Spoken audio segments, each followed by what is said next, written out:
गिरणी कामगार एकजुटीचा, गिरणी कामगार एकजुटीचा, भारत माता की जय, भारत माता की जय. मुंबई बाहेर गिरणी कामगारांना घरे उपलब्ध करून देण्यासाठी राज्य सरकार मुंबई बाहेर प्रकल्प राबवत आहेत. गेली 42 वर्ष रखडलेल्या गिरणी कामगारांचा मुंबईतील घरांचा प्रश्न मार्गी लागण्याचं चिन्ह कुठेही दिसत नाही आणि ही बाब लक्षात घेऊन गिरणी कामगार वारस संघर्ष सेवा समितीचे अध्यक्ष आनंद मोरे व त्यांचे सहकारी तसेच गिरणी कामगार 9 ऑगस्ट रोजी सरकारविरोधात क्रांती मैदानावर चले जाओच्या घोषणा देत मोर्चा काढण्यात आला. क्रांती मैदानावर हुतात्म्यांना अभिवादन करून गिरणी कामगारांनी घोषणाबाजी केली. राज्य सरकारने गिरणी कामगारांच्या मागण्या मान्य कराव्यात. गिरणी कामगारांचे संपूर्ण पुनर्वसन हे मुंबईतच झाले पाहिजे व राहिलेल्या वंचित गिरणी कामगारांना म्हाडाने फॉर्म भरण्याची संधी द्यावी अशा मागण्या गिरणी कामगारांनी व त्यांच्या वारसांनी व्यक्त केल्या. आजच्या दिवसाचा विशेष म्हणजे 9 ऑगस्ट 1942 ज्यावेळेस देश पारतंत्र्यामध्ये होता त्यावेळेस स्वतः 8 तारखेला इथेच याच मैदानामध्ये महात्मा गांधी, पंडित नेहरू यांच्या मान्यवरांची मोठी सभा झाली. 9 तारखेला इथे 9 तारखेला त्यांना अटक झाली, मोठी सभा घेतली. त्यावेळेस त्यांनी चले जाओची घोषणा केली की भारत छोडो म्हणून त्यांनी चले जाओची घोषणा केली. त्याचा औचित्य साधून सध्या गिरणी कामगारांचे प्रश्न बरेच आहेत आणि सध्याचं सरकार वेळ काढूपणा काढते. कारण काय मुंबईमध्ये गिरणी कामगारांचं संपूर्ण पुनर्वसन झालं पाहिजे. ज्या गिरणी कामगारांनी मुंबई घडवली, म्हणजे मुंबईने सर्व मुंबईला एक वेगळं रूप दिलं कामगारांचे आणि PF असू म्हणा, बोनस असू किंवा इतर कुठल्याही सुविधा कोणाला काही माहिती नव्हते. ते गिरणी कामगार संघटनेने आता अंमलात आणले आणि मुंबईमध्ये गिरणी कामगारांचं वैभव होतं आणि गिरणी कामगार लाखो गिरणी कामगार गिरण्या सुटायच्या तर रस्ते सगळे पांढरे शुभ्र व्हायचे. सगळे तिकडे बघत तिकडे आणि एक अर्थव्यवस्था गिरणी कामगार टिकून राहिली. पण दिवसांतर कालांतरानं जडणघडणीमध्ये मुंबई गिरणी कामगार 1982ला जो बाहेर फेकला गेला तो अजून आलाच नाही मुंबईमध्ये. 1982ला संप झाला.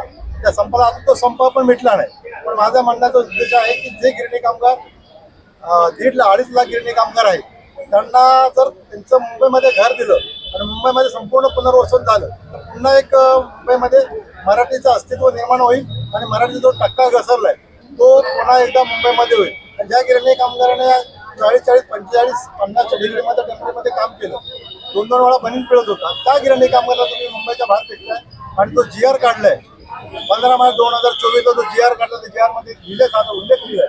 जर तुम्ही मुंबईच्या बाहेरचं घर जर नाकारलं तर तुम्हाला बाद केलं जाईल. त्या GRचा आम्ही निषेध करतो. तो GR कुठल्या ह्याच्यामध्ये GR रद्द केला पाहिजे आणि गिरणी कामगार संपूर्ण पुनर्वसन मुंबईतच झालं पाहिजे. हे आम्ही आमच्या मतावर ठामू. गिरणी कामगार एकजुटीचा, वंदे मातरम, वंदे मातरम, वंदे मातरम, भारत माता की जय.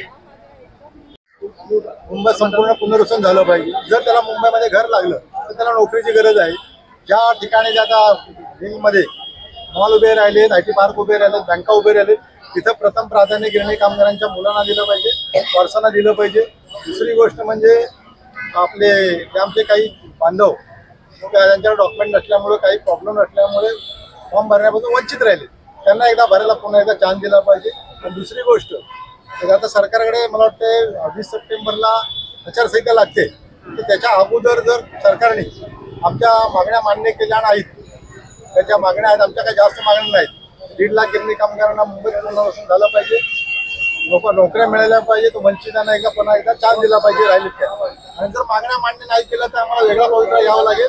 जसे महात्मा गांधीनं चले जाओची घोषणा केली होती तसं आम्हाला सरकारला पण काहीतरी त्यावेळेस 1 महिना बाकी आहे त्यावेळेस त्याची टाळाटाळ केली तर आम्हाला त्या घोषणाची अंमलबजावणी करायला प्रत्येक गावोगावी जाऊन प्रत्येक शहरामध्ये जाऊन जो आपलं कुठलं सरकार आहे तर सरकार हे काम चांगलं करते. पण आता त्यांना बहीण लाडकी आहे, भाऊ लाडका झालाय, सगळे लाडके झाले आणि गिरणी कामगारांना का वाढत टाकलं मला ते समजत नाही. 42 वर्ष झाले तो गिरणी कामगारातून संघर्ष करतोय. हजारो गिरणी कामगार घर आपले हे सोडून गेले आणि हजारो कामगार जायच्या रस्त्यावरती हजारो गिरणी कामगार घर लागले. पण हे सरकार काय दुर्लक्षच करते. आता काय आम्हाला काय आम्ही आत्महत्या करायची आहे की कुठं पेटवून घ्यायचं, कुठं मंत्र्यासमोर ते सांगा, तर तेही करायला आमचा गिरणी कामगार तयार आहे. पण लवकरात लवकर 1 महिन्याच्या आत नाही सोडला तर आमचं तेच राहील. मग चले जाऊचीच घोषणा आमची राहील. कारण काय माहितीये बरं आता जवळजवळ आम्ही सण करायचं किती दिवस, काही सण शक्तीला काय नियम असतो, काय कालावधी असतो. तर आम्हाला आम्हाला पण 14 वर्ष होऊन आता 42 वर्ष झाली. आमच्या हजारो गिरणी कामगार गेले घर करून. आणि आम्ही सरकारला तुमच्या चॅनलद्वारे सांगू इच्छितो लवकरात लवकर 1 महिन्यात सर्व गिरणी कामगार संघटना एकत्र बोलवा, संयुक्त बैठक बोलवा आणि मुंबईमध्ये घर कसं देणार याचा आराखडा तयार करा. आणि जसं बीड चाळीमध्ये प्रत्येक ज्या आता पाडले प्रत्येकाला रूम दिलाय, रूम नंबर दिलाय, कुठला माळा दिलाय, तसं गिरणी कामगार आराखडा तयार करून त्याला प्रमाणपत्र देऊन त्यांना घर तुमचं कुठे मिळेल तो आराखडा तयार करून द्यावा, एवढं मी सांगू इच्छितो. धन्यवाद. गिरणी कामगार एकजुटीचा वंदे मातरम, वंदे मातरम. भारत माता की जय, भारत माता की जय. परत काय म्हाताऱ्यांच्यासाठी भरायला आले, परत काय ती लाडली बहीण बंद केली, लाडका भाऊ. तुम्ही हे पैसे कुणाचे वाटताय? तुमचे पैसे आहेत वाटायला. आमच्या गोरगरिबाचे पैसा तुम्ही वाटायला लागला, आम्हाला गोरगरिबाला इथं भिका मागायला लावलेला आहे. हे चुकीचं आहे. तर आमच्याकडे लक्ष द्यावं. अजित पवारांनी, फडणवीसांनी, एकनाथ शिंदेनी, सगळ्यांनी, सगळ्या कार्यकर्त्यांनी आमच्याकडे लक्ष द्यावं ही आमची कळकळीची विनंती आहे. आणि वंचितासाठी लवकरात लवकर फॉर्म काढावेत ही हात जोडून मानाचे, ही हात जोडून विनंती आहे. आणि मुंबईतच पुनर्वसन झालं पाहिजे गिरणी कामगारांचं. दलाल लोक पैसे घेऊन खोल्या दुसऱ्याला देतात, विकतात. आम्ही काय केले, एखाद्याला समजा माहिती नाही, एखाद्यावर प्रसंग आला की बिचारी गावी जाऊन राहिली, माझ्यासारखे असे किती जण आहेत की त्यांना रूम नाही मिळाले, त्यांनी काय करायचे, कामं करून तर काय पाहिजे, ते मर्यादित बसतात. 82-87 पत्र आहे, तुमचं रूल काढलाय त्या रूल मध्ये आहे. तर त्याच्यासाठी तर तुम्ही एक स्कीम काढा, फॉर्म काढा ना, एक चान्स द्या. तुम्ही घडी आम्हाला चान्स देऊ नका, हा शेवटचा चान्स द्या. आणि आम्हाला घर मिळालं पाहिजे आणि ते पण मुंबईतच पाहिजे ही तुमच्याकडून आम्ही अपेक्षा करू. माझं नाव हनुमंत एकनाथ सावंत. माझे वडील कमला मिलमध्ये जॉबर म्हणून कामाला होते आणि ते एक्सपायर झाल्यानंतर आता त्यांचा वारस म्हणून मी आलोय. तर मला एकच सांगायचं आहे, तुमची लाडकी बहीण, लाडका भाऊ, इव्हन तुम्ही काही ना कोणालाही न मागता तुम्ही मुंबईमध्ये स्टेडियम बांधून देताय आणि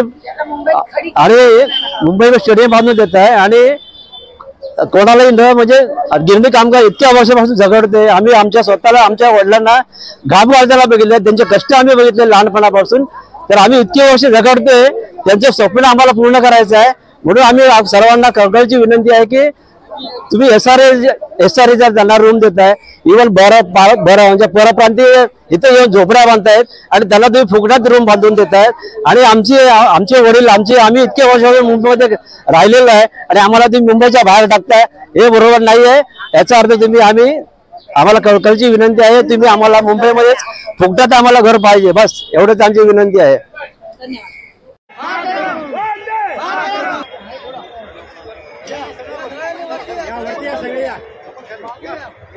पाटील इकडे बघा.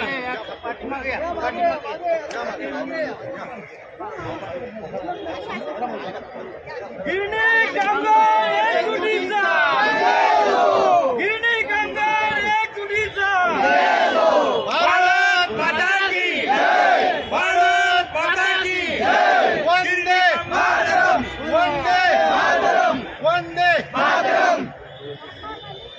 जय महात्मा गांधी अमर रहे, महात्मा गांधी अमर रहे, महात्मा गांधी मातरम, मातरम, मातरम. जय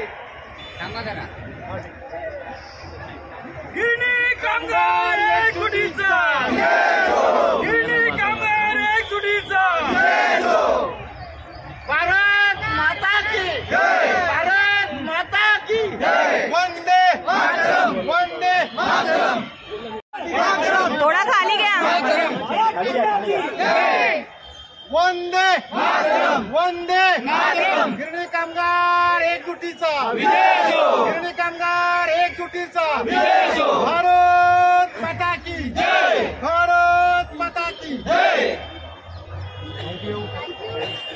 चला धन्यवाद.